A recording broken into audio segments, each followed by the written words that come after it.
Hey everybody, this is Amanda Calendar and welcome to the More Sugar Podcast where we are having big conversations. Today I have a special guest, Miss Angel Hollaway. I have been super blessed to have amazing people in my life. What one thing I always talk about my cousin, she left me some pretty amazing people, and Angel is an extension of that family that she left me. She is the sister of a very good friend of my cousins that turned into like my sister, I would say. Um, our families are pretty close, and when I wrote my book, I talked about losing my nephew, and I realized that I was parenting from a place of fear, and I wanted to have a conversation with someone who had experienced that and to know their feelings, because sometimes it feels like I am a, a hoverer, but I don't know what to do with those feelings. And so I know that there's somebody out there as well who's probably going through the same thing. So Uh, Angel, take it away. Tell us about Mark, your son Mark. My son Mark was 14 when he passed away. He was my first child. He passed away from the flu, which was shocking. Um, that year, he did not get a flu shot because doctors were saying that they were letting the kids' immune system fight it off. So, you listen to your doctor. He's a sweet boy, never gave up trouble. Um, I remember it was a Friday when he fell ill, and he my mom called me and was like he had a fever. Didn't think much of it because you don't when your kids get sick. You just feel like, oh, give him some Motrin, Tylenol, tell him to lay down. Mm-hmm. Um, he was okay. Like he was still sick through the weekend, but then Monday it got worse. I took him to his doctor. They just told me give him lots of fluids. Fever was still spiking, coming and going. And then that Tuesday is when it got really bad, and I had to rush him to the ER because he told me he can barely breathe, Mm. um, which was shocking because I didn't know how long he wasn't saying much, and he passed away that Wednesday, January 16th, and that So that was shattered. pretty fast, though. Yeah, he passed real quick. Which I still is crazy because I can go down a rabbit hole and try to read up on it and research like how fast does the flu turn to pneumonia, and yeah. So And so they said that his cause of death was the flu, complicated. What it's they would say it started complicated. out as the flu and then turned to pneumonia quickly. And like I said, I even questioned the doctors as he was sick. How could this happen? And they was just giving me their theories on it. And this is still a lot of stuff that day I don't talk about. Yeah. Um, I think I selectively forgot stuff, but sometimes it comes back out of the blue. And I'm like, it's like my brain is saying, oh, yeah, that happened. Don't forget that. But yeah, so it was shocking. Like I said, I go down a rabbit hole sometimes doing research, looking, reading about it. I mean, I used to. I don't anymore. I Mm-hmm. don't do that anymore, but I used to. And I still don't have an answer. Yeah, that I thought about Mark last year because these are things that we can't control. Like especially with COVID, Yeah. and normally when a kid is sick or when someone is sick, we expect the doctors to know everything. And Hmm. for me, that's my fear because I don't know. Somebody should know and be able to tell me. And I remember the flu is really it just attacks you so fast, Hmm. your lungs. And so you said from a Friday to a Wednesday. Yeah. He fell sick, like I said, on a Friday. And then that Monday, it was worse. And I took him to his doctor because his fever was high. Like I still can feel it when you touch him. and it pretty much wasn't going down. And it was crazy because he was eating that Monday. That Tuesday he wasn't eating. All he wanted was sherbet. I remember that. And that's all he can pretty much take. But he wasn't talking a lot. And then Mm-hmm. I was at work and my mom kept, called me and was like, I think you need to come home because he's not, to me, he's not doing good. So what I did was I texted him. And when he wrote me back and said, I can barely breathe, I left work and rushed him to the doctors. Um, he could barely walk into the ER. Like it is weird because it wasn't adding up to me. It was like it's just the flu, as people say, oh, it's just the flu, like they said with cold, it's just the flu, and Right. there's more to it, you know.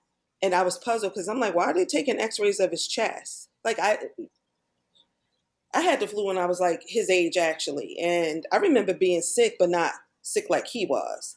Mm-hmm. And when they came back and said his lungs were full of fluid, I think that's when it hit. And then the look in their face.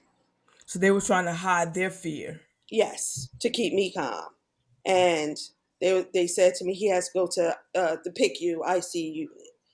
And I see like I you. said, it was slowly. It wasn't clicking, but it was slowly clicking. And I never thought he would pass away. Right. I just thought he'll Of course probably be in the not. hospital for a little while, Right. you know. Right. And then as time went on, I just remember the doctor coming to me and he said, he was like, Mark, from him losing oxygen won't be the same Mark. And I remember thinking, what does he mean? He won't be the same Mark. And then I got it later after I Yeah. went down that rabbit hole. And Your yep, sister was with you. Your sister was with you when you took him to the emergency room. she actually, what I kept, this is another thing. I would not call anyone. Like my mother didn't know until after I think she had to, because I didn't want her up there. Because remember, her cancer was in submission, so they didn't want her up there because Right. her system was not strong. And my sister, I didn't call my sister. I didn't call anyone. I was dealing with it actually alone. Why? And then I think she came up there, and when she realized where he was, that's when she calls my sister. And then my dad and everybody started calling. And then my dad came up there, and then my brother. They were only two that came up there because, like I said, I didn't want my mom up there because her immune system was at risk. Why Um, did you try to keep that to yourself? I don't know. I have no idea because I have no idea, Amanda. And I think about that You have a because close family. Let's be yes, clear. You yes, have a close family, so and I don't want anybody they to were get the upset with idea that me. you had to deal with that alone. You have Yes, a I very kept it close family. inside. And they were upset with me. Like I said, when my dad came up, he kind of yelled at me, and my brother, he kind of went in. But at that moment, I was incoherent, and it's just crazy. And then doctors are looking at me like, "How come are you okay? Do you want to put on a mask?" No, I don't. Yeah. Um, I don't want to put on no mask. I mean, he's sick. Like, who cares? Hopefully I'll get it and he'll get better. But Yeah. yeah, so I kept that to myself. And, they asked me that. And I said, I don't know. I just didn't want to talk about it. And I kind of do that when it gets stressful for me. I shut down. Okay. So not talking about it make it seem like this isn't really happening maybe. Exactly. Yeah. I want to process it myself before I can even say it. Mhm. And Mhm. I was not processing it. Your only son, right? Yep. At the time, yep. My only baby. And so when you leave the hospital and you have to leave without him, I when was they when they numb. when So they I tell you remember that it. he passed away, and you can't stay there after that, no matter how much we No. want to. So when you leave the hospital, So when I left, I remember one of the nurses, and I still remember what she looks like, but I don't know her name. She said to me, "We're not putting him downstairs. He's going to stay up here with us." That was weird. Like it was somebody would be like, okay, that's weird, but that put comfort in my heart. Yeah, because I know a friend of mine. She's a NICU nurse. Okay. So those type of nurses are pretty special when they work with kids. Yes. They are really, it takes a really special nurse to deal with really sick kids. Yeah, it does. So And that so they're the all fact that she great. said that to you gave you a little bit of comfort. It did, and they really did keep him upstairs. I found out later. They really kept him upstairs with them until he was picked up. Now, I talked to my friend Nakia yesterday. We talked about her cancer and when she got her diagnosis, and we talked about faith. And I said that, as much as I talk about God and I love God, some things just it shakes your faith. Yeah, So how do you keep God blameless in all of this? Or did you not? I didn't like God. I was Yeah. done with him. Um, because I felt like he let me down. Because I was doing all this praying, even through life, I always did the right thing, you Mm-hmm. know. And I'm like, he's going to make it okay. I was mad at God for a while, Amanda. It was a long time, and so this one day, I was like, and I used to still talk to him mad. And I said to him one day, I was driving home from work, and I was like, look, you owe it to me. I was like, I'm going to talk to you today. Because every day I said, I'm not talking to you. But every day I wound up talking to him. So I was like, you owe me one. I was like, I can't take it here anymore without Mark, and you know it. So I asked for him not to wake me up. I didn't want to have Mm. to take anything and all that. I just didn't want to wake up. I was like, so I felt like, okay, he's going to listen to me. He's going to give me what I want. Why did I wake up the next morning, bright and early, with the sun shining in my face? He said, "Take that." Yes. And when I told my friend about this, she cracked up. I slammed my hand on the bed. I was like, God, you can't do nothing right. So, yes, that's how I was talking to him because I just felt like I had nothing to lose. Before, it was like, oh no, I wouldn't talk to God like that. Mm-hmm. But it actually helped me. Because, like I said, and then it was a long time, months. I wouldn't pray. I would say little things to him in anger. Mm-hmm. Um, and then my mom got sick again. And then I realized, I'm like, he's keeping me here for her. So I was like, I'm going to be here for her. And then it was like, I need him now. I talk junk to him, but I need him. Right. So I don't know I did lose it, but I don't know if I really fully lost it. And then as time went on, I still think about it and think, why'd you do that? But it is what it is. Do you go from blaming him to blaming yourself? Yes. So I blame myself more so than God. So the reason why I would blame myself is because I'm like, why didn't I push the doctor to give him the shot? But I don't know if that would have saved him. I Yeah, have no idea. vaccines is a tricky it's a tricky what I Yes. want to say. It's a tricky line to walk Yes. because So it's because crazy, Amanda, because the day of his anniversary, a friend of mine I went to high school with, Donna, she was telling me, because her mom, I'm trying to think now, her mom, I think, passed away 2 days after Mark, but in a different year. Different year. okay. Okay. And I don't think she realized what Mark passed away from. She said to me, my mom died when she got the flu shot. And I was like, really? And she goes, yes. She was like, that's what took her out because it made her sick. So Mhm. then I thought, you know what? That affects people differently. Everything affects people differently. Even Yeah. cold Yeah. affects someone differently. Um, so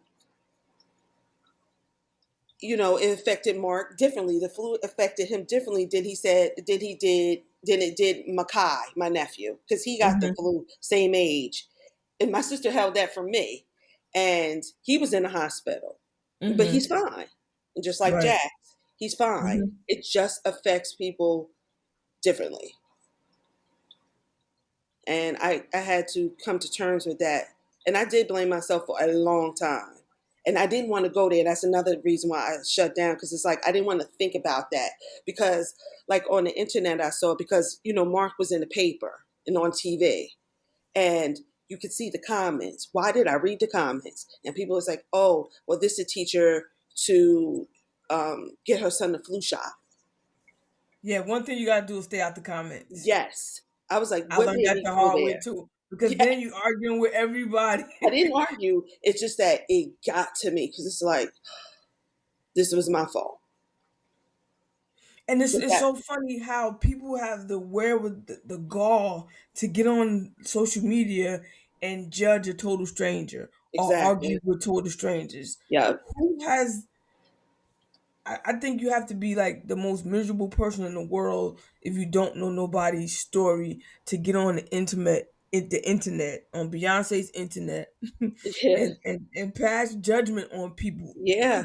total strangers, and you don't know how your comment will affect their mental health or their mental Yes, stability. exactly. Because I think about that when I see, like, news articles, when you read the news articles and something happens, and I'm like, wow, people really judge They a do. situation you know nothing about. Like, you know nothing, and they're already making judgment.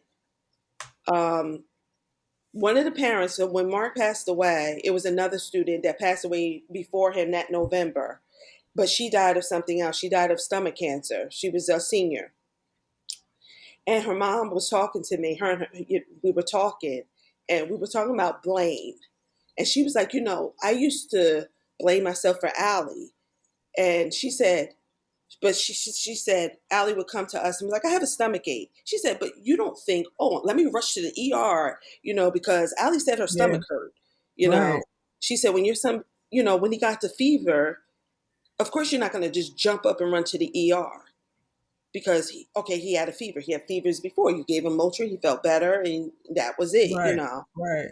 So hearing her story did help a little bit, because I was like, she's actually right. We didn't do with parents. You don't think to just jump up and run every little thing that they say hurt. You mentioned the news cameras. Do we know why it was on TV? I have no idea till today. I looked up and he was on, I believe, Channel 7. His picture, a picture I've never seen before. And I seen you guys on TV. Yes, and I was on the cover of Star Ledger at the time. And I I guess seen that's my and I 15 think minutes of fame. I was like, is that Danielle? Yeah, there's a picture of me and Kaya on the cover of. And I think Uh, she talked to the reporters. she Or was did. that you? She did. You were just Yeah, basically standing. yeah. She I was didn't just really. looking. She looked like she had 2 more minutes left before everybody was going to get cursed out. Yes, Because it's so hard to grieve so publicly. yes, and I was upset, because when I saw it, I was like, it was like an invasion of privacy, Yeah. and I was upset, and like family was over. And they was like, why are you upset? He's on TV. And I'm like, I don't care. And I'm like, it's not even fair. No one asked. I'm looking at a picture I've never seen before. So I'm assuming one of the students at his high school gave up the picture. That's what I'm thinking. Because like I said, I never saw it before until that day. So where does your strength come from to get through that, especially with the cameras? Because I'm either I like to say I'm either a spaghetti, either my cheese is on the floor and I'm sprawled out, or either I'm like a pillar and I'm holding everybody up. There's no in between for me. When my brother passed away, at one point I needed a Xanax, Okay. and I was just laid out on his sofa, and Yeah. at another point, I'm like this, making sure my sister-in-law and my nephews are good Right. as they move his body around. But how do you get this? Where do your strength come from when your baby is gone? I don't know if I even had strength. I guess I did because I didn't use any drugs. They wanted to give me something to keep me sedated. I remember saying no, and my doctor was like, "It's too hard." I said, but if I take it, it'll suppress it. And then I said, and when I want to come off of it, I was like, I have to deal with this later. And she didn't even answer me. She was just looking at me. I said, you know what? Let me go through it. Let me go through it. And then if I need it, I'll let you know. And Hmm. I never touched any drug. Like I thought about it to numb Yeah. me, but I never did. I never drank, none of that. I So just you just went. I just let it go, let it go through me. And then my So, mom got me into therapy kind of right away. So I'm uh-huh. guessing that helped too. Hmm. So I got into therapy right away. So you did group therapy, or was it just So one I on did one with both. the therapist? You did I did both. one on one, and then I went to parent meetings. They call them parent group meetings, Hmm. which was another eye opener. Um, I couldn't take that so much. I went Yeah, a because couple it of has to be times. sad. So in group therapy, is there other parents talking about their loss of their kids as well? Yeah. So when I would go, it was weird because it seemed like the group I was in, Mark was like one of the youngest kids. Most of the other parents, their kids were grown. They died violently. They died from the drug overdose, and that used to just it was too much. And So I'm you like, was like, "What's not and for that's me?" another thing. I'm like, I'm blessed. Even though people say, "What?" I am blessed. I'm like, my baby slept. Oh, he slept. He left. He slept away. He slipped away. He didn't die in horror. Hmm. Like I'm sorry, Nadia did, and that is just that has to be Yeah, rough on a that is parent. I always comforting. say that. That's Yeah. another grief for a parent because you don't. It's like my child died. Like one mother said, my son died like a dog on the street. She was like, and that plays in my head. And like I said, Mark slept away. So I do feel for parents more when their kids die of violence Yeah. because that's more mentally to deal with.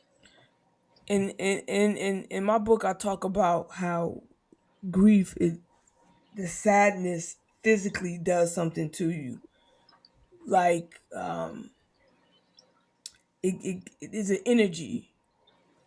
Grief is an energy, just like happiness is an energy and sadness is energy. So sometimes I will get like a little ache, or when I did get up, I would have a slower walk.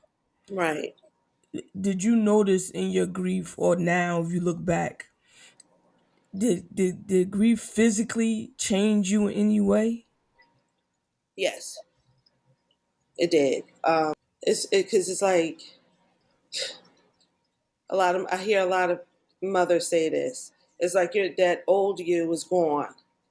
So this is the new you. Um, you're, it's hard to explain. It's like I was a different person. I was more angel. This is not, I feel older than my years. I feel like I've Mm, seen more.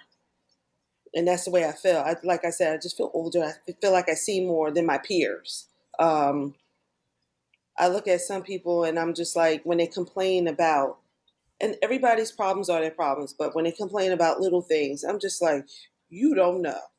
Like, you really right. don't know. I do that. I'm glad you said that because I do that too, but I don't want to seem like that.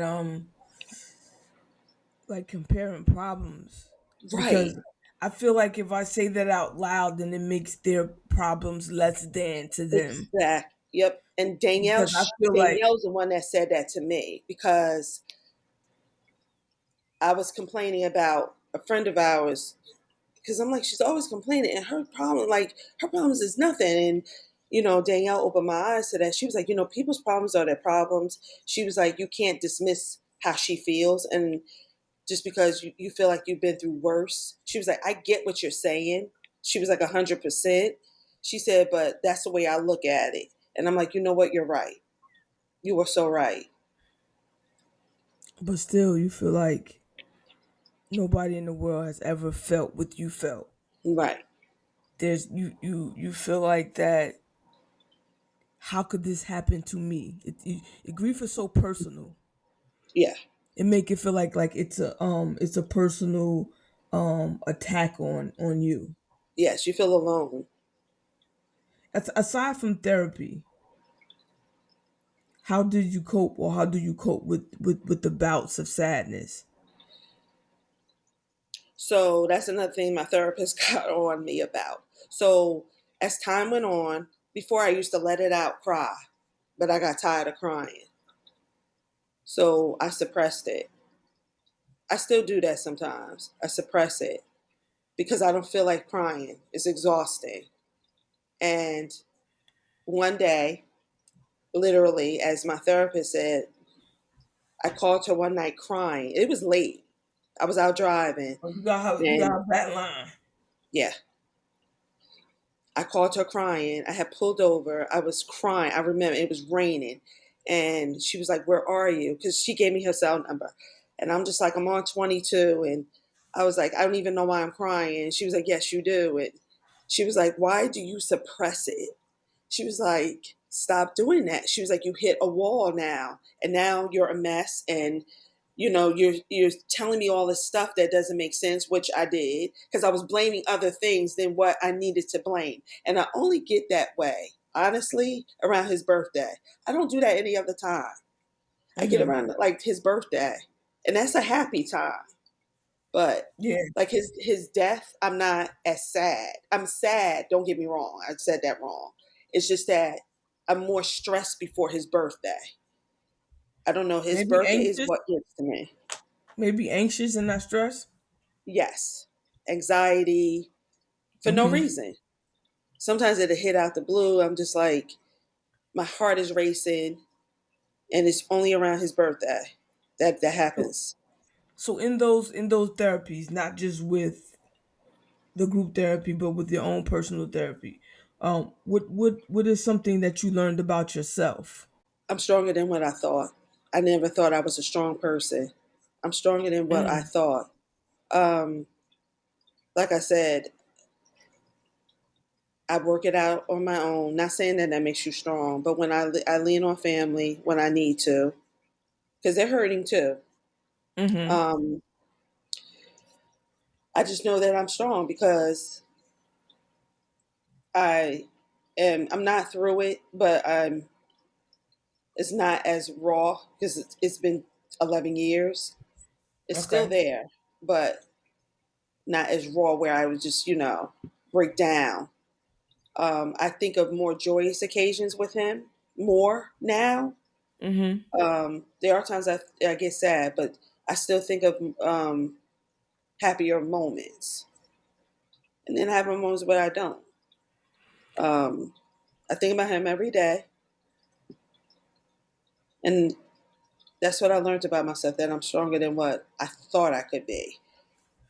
Do you, Because when your kid is here, and this is a saying that I can't stand, but that's just me. I can't imagine, and it's like I couldn't either. right? Yeah. I Don't you still hear when can't people say imagine that? sometimes. Sometimes it's best people just don't say anything. Look, I don't know what. Sometimes it's best y'all don't say anything at all. Thank you, Amanda. Just hold my hand, hold our hands. It's perfectly. That's one message that I always want to give people in times. It's perfectly okay just to not say any. It's perfectly okay Hmm. not to say anything at all, and it's perfectly okay to not ask what you need, because they're Yeah, gonna. Because when you ask somebody what they need, be prepared for them to tell you what they need. yeah, Then you got to be prepared to deliver yes. And on you what might you. can't, you probably can't deliver it. Um, So it's Another thing okay. that was said. So I know you heard this too. He's in a better place. Yeah, that's. Come on, you wouldn't want your loved one in that place. Let's be honest. Being honest, I don't you know know, why people. I I don't think know. He's in a better place. I Like, don't know why I feel a rant come. I try not to rant, and I try to be more right? educational with some people, like, just don't do that. Yeah, just don't say But that. I think that it's also our innate need for attention in that moment Hmm. to hijack someone else's moment. So you want to feel the people want to feel like they're the hero. So I Right. came in and I made Angel feel better, and I swooped in and I did Right. this for her and I did that for her, and I was her this and that, and I just Yeah. don't understand. Like, I don't want to remember you in my overwhelming sadness if it wasn't something like I want to just say, like, I was in a catatonic state, and I just Right. remember her sitting over there in the chair, just nice, looking up to make sure that I was okay. Right.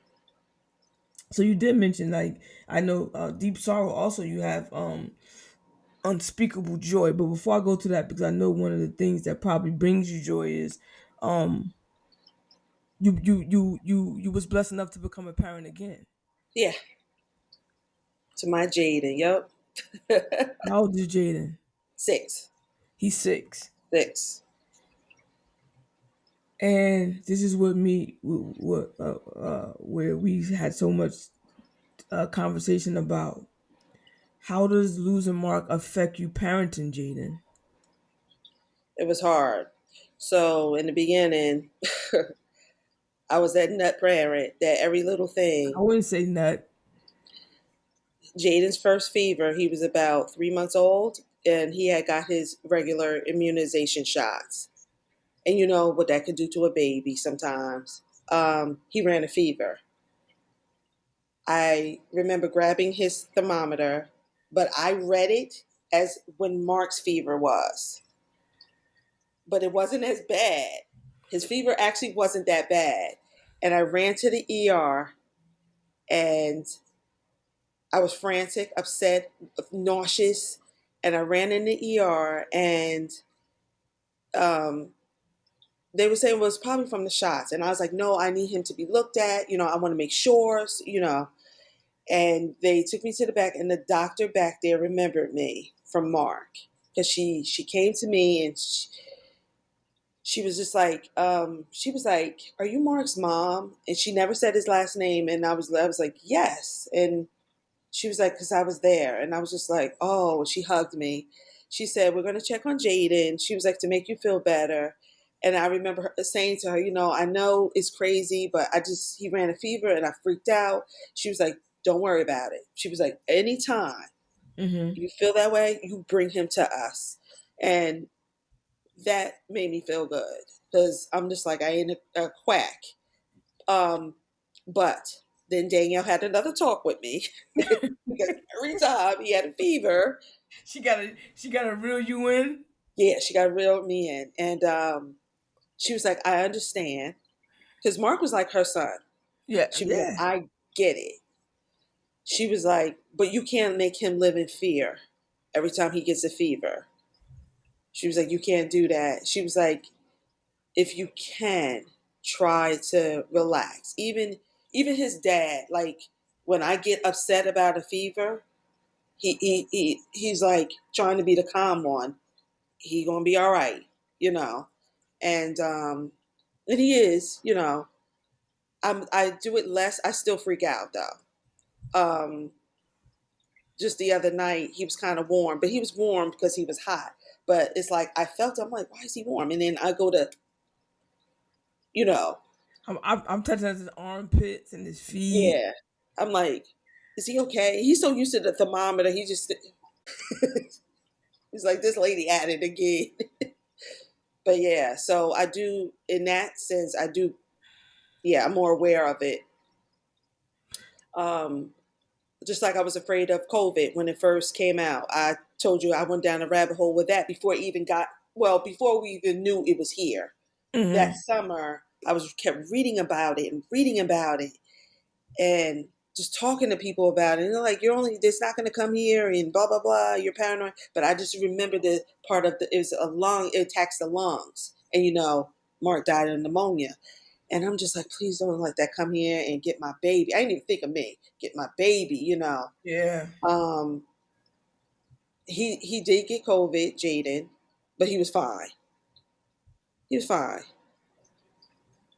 So Do you believe in angels? For yes, example, um, I see Kindle passed away when he was 4, and it was 2009. right, So every couple of years, I see a kid that's turned into, like, I have a feeling like there's a difference between seeing somebody that looks like him, but I see a kid and I know that's him in the angel form as a right, 10-year-old, as a 13-year-old. And it's just amazement. And I just walk and it's always a different person someplace else at a different point in time. okay, But our eyes always lock and this kid just looked back to me and smiles. I seen it when I was in New Jersey, and this okay, kid was riding his bike, and he was riding by. He looked back, and he just smiled at me, and I was like, I think that was just Kindle. So I don't yeah, know if it's just if it's me in grief and it wanting to be him and right, wondering where he would be at this point in his life. But I okay, believe in angels, and I seen my grandmother one day. This woman looked right, just like my grandmother standing at the bus stop, and where I live in Virginia Beach because I wouldn't. It was just crazy because I hate to say I wouldn't to say that I wouldn't pull over for elderly lady in Newark, but I would in Virginia Beach is but that's just the case. And right, she was standing there with her groceries like she was waiting for the bus, and I offered to give her a ride. She had to think I was a serial killer because yeah, no one's getting in the car with a stranger. But I'm thinking like, I took my grandmother everywhere. right. Where are your grandkids? So I was just wondering, like, do you see angels? Like, do you think you see without thinking you're crazy? Do you look out the corner of your eye and like, "Ah, I see you, son? So yeah, um, I do. That night after Mark passed, but I'm like, I still think, was I sleeping or was I dreaming? So I'm still confused with that. He was standing at the foot of my bed. He wasn't talking to me. He was just standing there. But like I said, I don't know if I was awake or dreaming. Mm-hmm. And it was like so real. But like I said, he wasn't talking. And then a couple of times, Makai and Micaiah said that they were younger, especially Makai. I think at the time he was like 8, 7, 8. And he came to his mother one day and said, Mark is in the kitchen, and she was like, what? And he was like, I saw Mark in the kitchen, and we don't know if he did or not. He could have. Um, Maybe Mark is visiting them. I do know one time, Amanda. So I was out. It was early in the morning. It was still dark out, and I had just had Jaden, and I just went back to work. So he was an infant, and I was leaving out of ShopRite because I needed to stop and get something before I took him to the sitter. Like I said, it was still dark out, and a man started following me to my car while I was holding Jaden. And it's weird because I didn't get scared and I just felt Mark. So when we walked, Mark and I, when he was alive, I don't know, he always was like on the side of me, on my right hand side, but not walking with me, but kind of behind me always. I don't know. He just always did that. And I used to like catch up. And I felt that. I felt him there. I can't explain it, but I just knew he was there.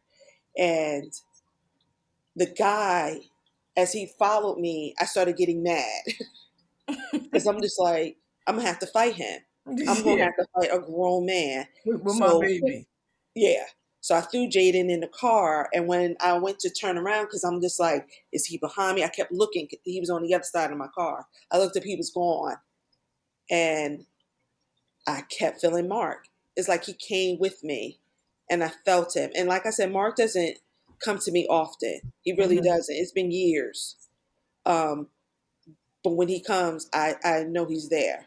And he usually comes, I swear, as a protection because that's so him to be overly protective. But like I said, yeah, I felt him that day. And like I said, I wasn't scared and I felt protected.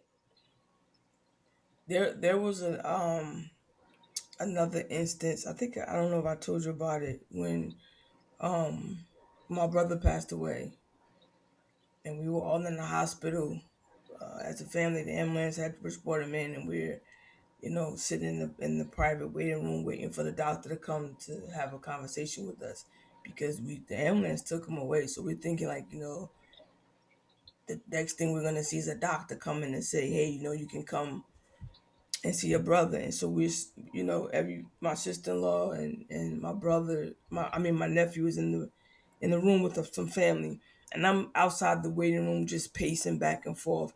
And I see a lady come. She's like just sweeping the floor and or mopping or whatever. It's just like Bruce Almighty, where he looks and he sees the person, and the next thing you know, the person's gone, and it ended up being, I think it was, who's that, Morgan Freeman is God in that movie. And the lady says to me, "I'm sorry for your loss." And I say, "What did you say?" And she never repeated herself. She just kept her head down and kept mopping the floor. And my nephew heard her, and he kind of lost it because for her to say that to us and a doctor formally not come out to say Right. to us that, your brother has passed away. And it kind of rattled my nephew so bad. There was a big commotion. Of course, Yeah. his dad is gone, and so security's coming to check on us, and the doctor's coming, and everybody's trying to calm him down to see what agitated him. And I'm saying to the doctor, no one has came to address my family, but yet some woman just told us that my brother is sorry for your loss. And everybody's looking around like, who? What woman? Who said this to Yeah. you guys? And we looking around for the person, and she was She was gone. gone. Yeah. So it's Yeah. instances Do you like ever that where I think? believe. Do you ever wonder though why she was sent? Why was she sent and why she was sent to tell you guys before the doctor? Do you ever think about that? Not Um, to turn the questions on you, but did you ever um, think about that? I do, and I think it's because the doctors were scared to come out Okay. because because security came first because there was a big commotion. It was just Right. my nephew, of course, going through his emotions. Yeah. And when the doctor came, and they're still busy trying to address with my nephew issues, and I'm like, you have to address my family. Yeah. What this lady like is tell me, where's my like, is my brother dead? And I just think that that's some of the hardest news that doctors have to deliver to a family. Like if you're not Yeah. with your loved one and you know it's their time to go and you just happen to be holding their hand, but if you're not with them and a doctor have to come, that has to be the hardest thing, because I know it's hard for me as a family member to have to deliver that news to other people. So I Yeah. can't imagine doctors working in the ER and in whatever situations to have to come deliver the news to the family that their loved one is gone. Yeah. I think everything is handled in a way that we don't know benefits us in that moment. I will. Yes, I agree with you on that. I do. I never had to deliver news like that to anyone. My dad had to do it twice for me. Um, like I said, Danielle told me about my mom, but I was so had just had Mark. I mean, Jaden. So I was so high on drugs because they were looking at me like, "Is she okay?" But I was so high on the drugs, coming, having a C-section. I think it hit me the next day with my mom. Um, yeah, delivering But news like that. that's another, without dragging you down that rabbit hole, that's another euphoric, uh, unexplainable situation. Yeah, she planned that. My mom, Yeah. she planned. I believe wholeheartedly that was in her plans because. And do you believe, Amanda? I swear, our family met when someone. Okay, just before someone dies, do you ever think back things they said and Yes. you're like, they knew? Yeah. Yeah, that was my mom. She knew. Um, things she would say. She was because Jaden was due in February. She kept saying you're going to have it in January, and I used to be like, why are you saying that? That's early. Why would you wish that? And I did. Um, but she wanted to be a part. I remember her saying, because she was sick, I want to be in the room with you, in the delivery room. And I said, Mom, we'll see. Because at that time, she could barely stand up Mm-hmm. for a length of time. She was so sick. And she was like, I wanted, and I know it hurt her because she was always there for her grandkids to be born. And I said, Mom, you're going to be there. We'll probably have to wheel you in the chair or something, but you're going to be there. And that's why I feel like she planned that. I really do. So did For she her go in the to hospital exit like out right? and She send him. she went in the hospital right before you went into labor. Yep. No, she went in about a week before. She was in there a minute.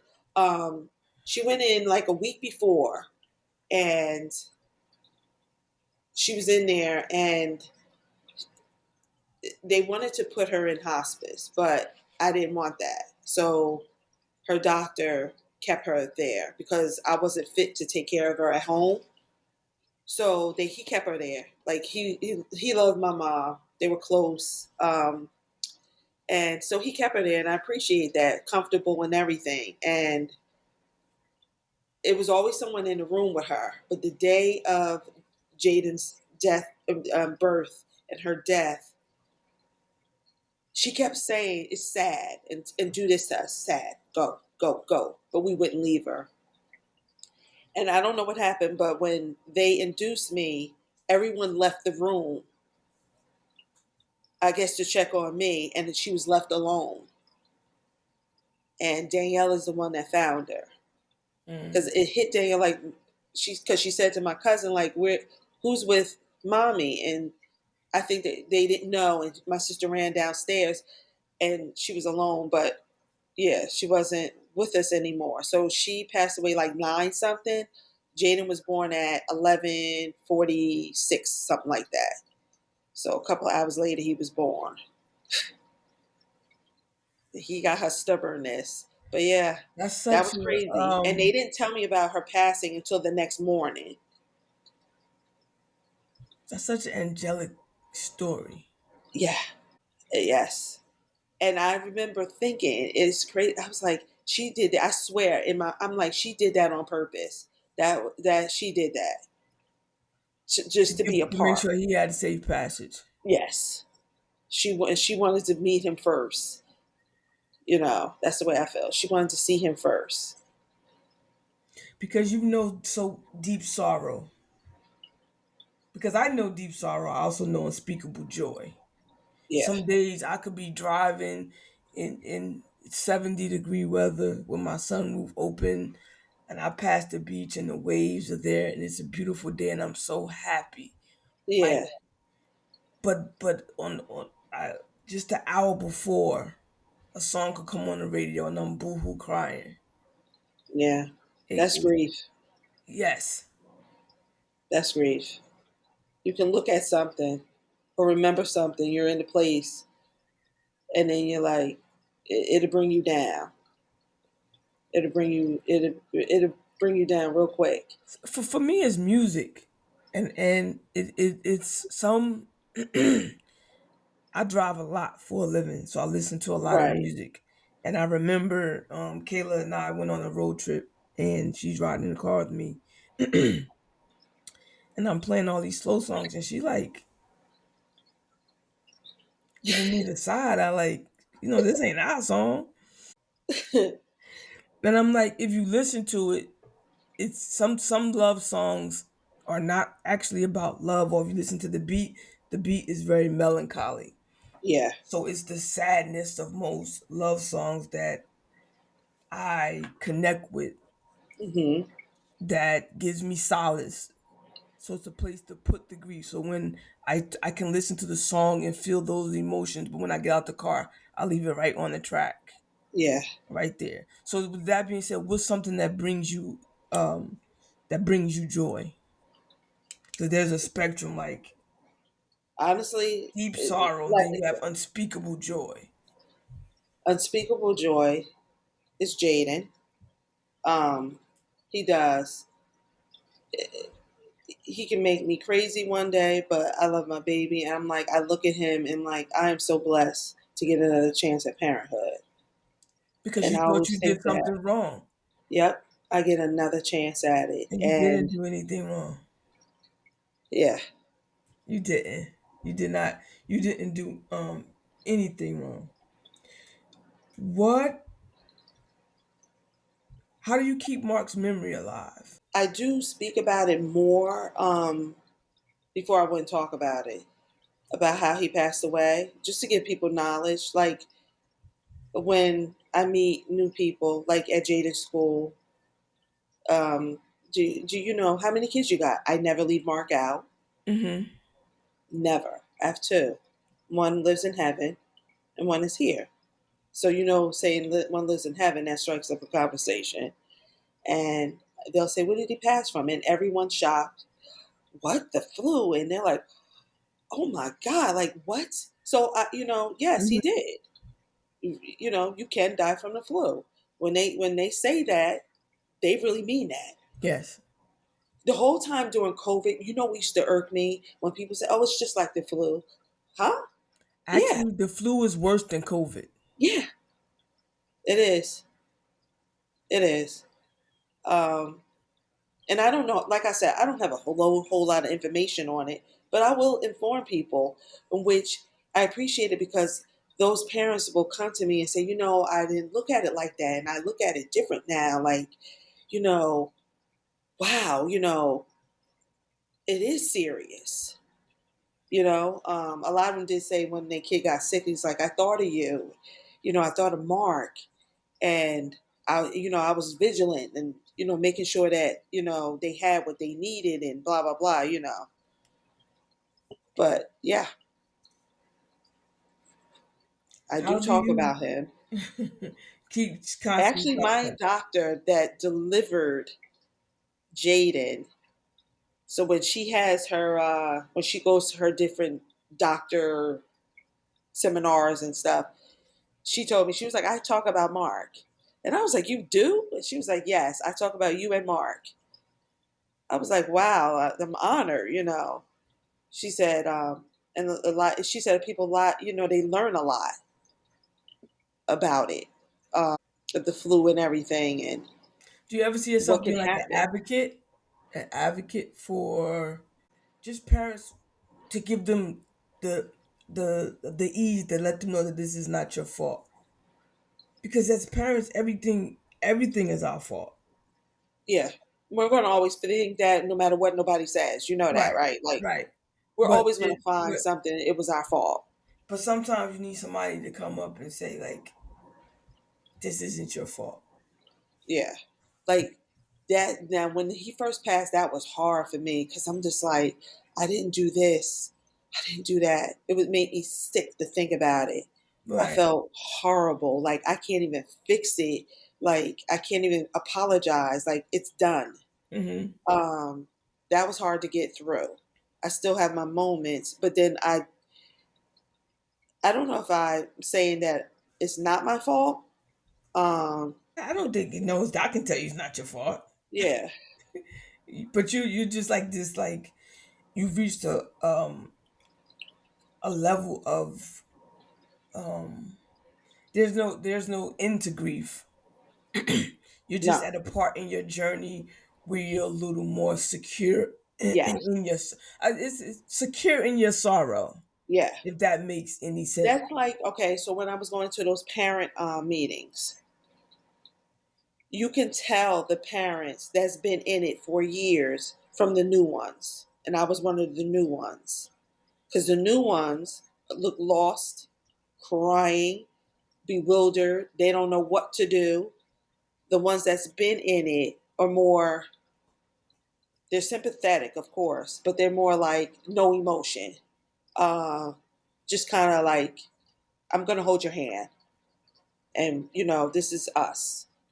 Like one mom, her son died in an motorcycle accident, and I think when I met her, it was already 25 years for her, and Let me stop you she one said, minute before that. Just goes to show that grief, that there's no time. 25 years and she still's in therapy. "Yep, yep," and she says she has days where it just hits her from out of the blue, and she remembers everything that day. She said it feels like that day. And this was like 20 at the time, like I said, it was 25 years for her. So she said, you'll get to a place where you will cry less. She said, but you're going to always cry. You're going to always have those moments, those holidays where you're going to just break down. So I remember my grandmother doing that because I don't know if you know this, but my mother had a brother who passed away. As a matter of fact, he was murdered in 19. I'm gonna tell you the story in a minute. He was murdered the week before I was born, so I never met him. Yes, So your and whole family just ushering people in. yeah, and like I said, I never met him. Um, and I just remember them talking about my grandmother. But back then things were different. People back then didn't talk about the losses. If you think about it, they were more taboo with it. I'm not going to talk about it. No, you don't bring his name up. Yeah. Lonzel was not brought up a lot. It was like we had to ask because we see in the picture now, like, who is that? And from what I remember, my grandmother never talked about him to us. We learned through my mom about her brother. She never would talk about him. And I always wonder, like, how the hell did she do that How from old was day he to when he day died? to never speak of him? How old I'm was he? sure she had her moments by herself, but I like to talk about Mark at sometimes. And Yeah. I'm like, how did my grandmother keep that in and not talk about it? How It old was was like, he when he passed away? uh, how old was who? Your uncle. He was 26. I believe my mom said he was like 26. So he was young. Um, and like I said, he was killed. They never solved the crime. They don't know who did it till today. And that was in 71. So, everyone passed away not knowing who killed him. Jeez. Yep. How do you imagine 25-year-old Mark? So I'm going by how he was. I imagine him a chill person. He was always chill. My father said he would never have a heart attack because nothing moved him. Never got excited. Chill, responsible, working, loving his little brother, you know, loving, protective of me. That's how I picture him. And so now, as time goes on, you would be considered one of the seasoned moms in those groups, or just someone who has a perspective on the loss of a child. So, what advice would you have for a parent, a grieving parent that's just lost a kid? I've been there to help a parent. Like, I have friends that would call and say, could you speak to her? She lost her child. I'm just like, why are they asking me? Like, I'm still figuring it out myself. Right. But That's a good answer, though. I don't yeah, know. I don't know. I don't have it figured out. yeah, I haven't figured it out myself. I have, so in the past, for example, when I spoke to the one young lady on the phone, I just said to her, it's going to be a roller coaster ride. It's going to be ups and downs. I said to her, the first few years is the worst. I said, I'm not going to candy coat it for you and just Mm-mm. go with it. Take it minute by minute. I said, you're going to have to indulge in things you enjoy. Like, I used to go to the movies. I just did. Mm. I would go to the movies. Me and my mom. She would never let me leave by myself, and I was cool with it. But yeah, I would always just constantly go to the movies. So movies I didn't even say I wanted to see, but I would go. That just made me feel better. Um, and I would tell them that you try not to say too much because that's what I appreciated when people didn't constantly was in my face like, you got to do this, you got to do that. That's annoying.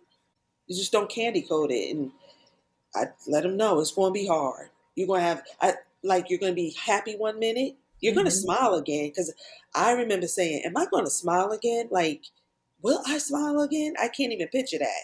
And I did. And you're going to smile again. You're going to feel guilty when you laugh, especially with your kid.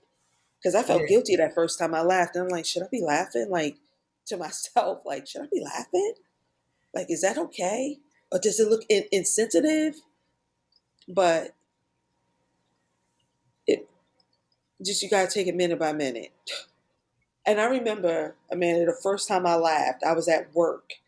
And I don't even remember what I laughed at. And someone said to me, "Oh, you feel better now." That just killed my vibe. I was like, okay, you killed my vibe.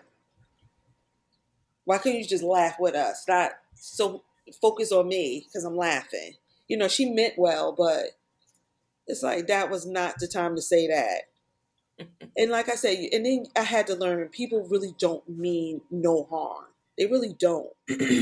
And they don't know what to say. But I just feel like less is more.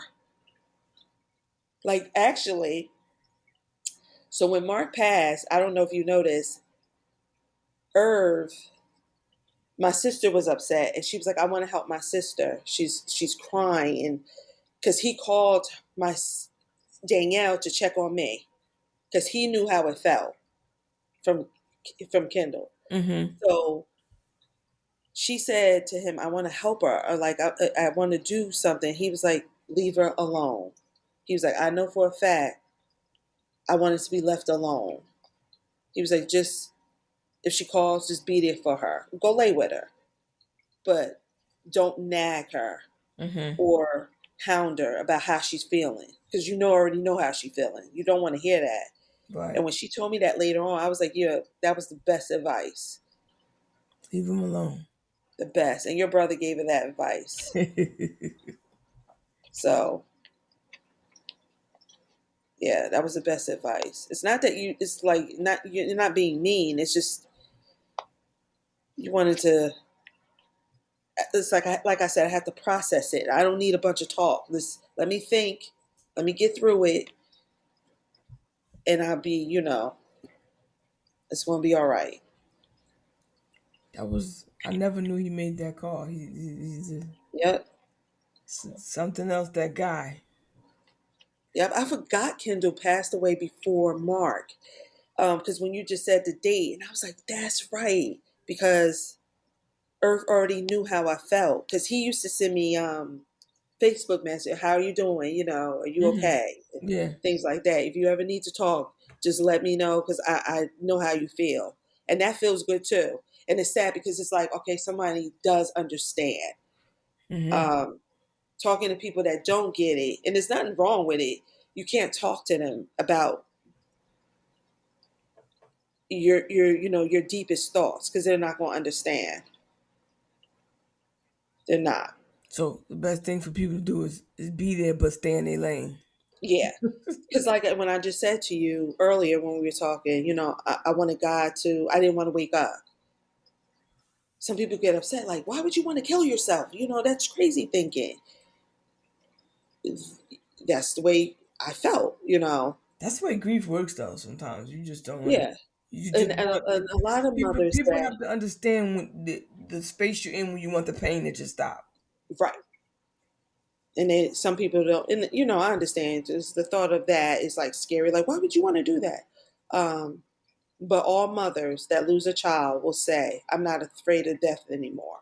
Now, I am in a place where I am not afraid of death, but I'm not ready because I got somebody here that needs me. Right. So it's like I'm in two places, you know, and I'm more leaning towards I got to be here for Jaden because he needs me. And I know Mark understands that. Like I'm comfortable with that. I don't think he would So, want you to be there with him anyway. what you say, Amanda? I don't think he would want you there with him anyway. Yeah, he would definitely. Even without him, he would want me here. You Yes. know, Yeah, for sure. yeah, For sure. because he don't bother me. I know he's at rest. I guess he's like, lady, leave me alone. I'm fine. Yeah, I'm good. Thank you. Yep. Thank you, Angel. It's No always good problem. talking to you because not because you lost your son, but because you have realistic conversations. Yeah, Again, I always go back to we hadn't seen each other in a long time, yeah, and when we talked at Rachel Father's repast, and was you there for the whole funeral? yes. I saw you talking. Yep. That's what happens when you ask somebody what they need. When you say what you need, Yeah, that's and you what. got, and that happened to you. And it's not a You bad did thing. really good. I was able to deliver, but I was prepared Okay, to yeah, give her whatever she needed. And so I asked, "What do you need?" right. Okay, you did a welcome address. You did. Actually, you were a perfect fit. Like I thought that was like that was perfect.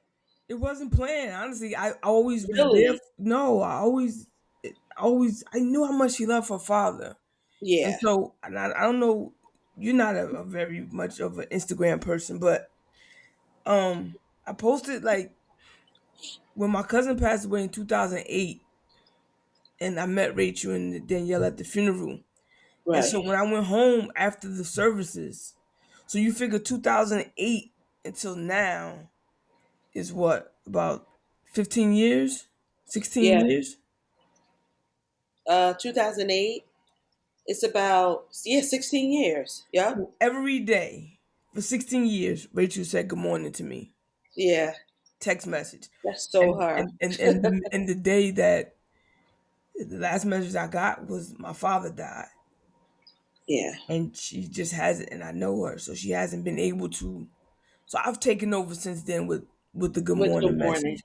Yeah. And I always said, like, if there's anything you need, because there's never not a time when I didn't look up and she wasn't there. I remember when my Yeah. brother did die, and it was in the middle of COVID. Her and Danielle came over to my house, and we outside on the porch in Yeah. masks because it's COVID. But I remember them being there, Yeah. And so when I Amanda, asked her, I mean, not Amanda, Rachel used to send me good morning texts after Mark passed. you And gotta be stand up for your that's, friends, man. So I was yeah. prepared for to do whatever she needed me to do. That's why I asked. Yeah. And so Yep. when she said that, I was like, "That's it? Yeah. That's simple, right? That's simple." Yeah. But yeah, I just want to say, thank you so much. I appreciate your insight and you sharing your story and sharing Mark's memory with the world. Because sometimes people can be very protective and for lack of a better word, they don't want to share. Yeah. Uh, I don't mind talking. Like they I don't want said, to I don't mind share talking. their loved one's memory Yeah. with other people. Yeah. And so I just want to say thank you. This is one conversation that I wanted to have. I never um Kindle I don't talk about too much. No, you don't. I'll talk about Irv. I'll talk about Nadia. The only I'll thing talk about you my would bring up, parents. yeah, you don't. Why? You should. Maybe I will, but that just You should. I know I you were might. scared when Jack, because you wanted him to learn how to swim. Mm-hmm. Um, you should. Maybe I'll make a podcast and I'll talk about Kindle. Yeah, he deserve it. He do. And it'll make you feel because he was like your son. Because Danielle says that all the time about um, Mark. She Yeah, was like, me and Amanda. We got that nephew thing in common. And yeah, and you see her post Mark, and mm-hmm. she posts him before me. You know, um, yeah, you should. I will. Little Kendall deserves that. He deserves that. That's good. He do. That's a good ending. Thank you, Angel. Yep. Have a good night. You too. All Bye right, bye bye. bye.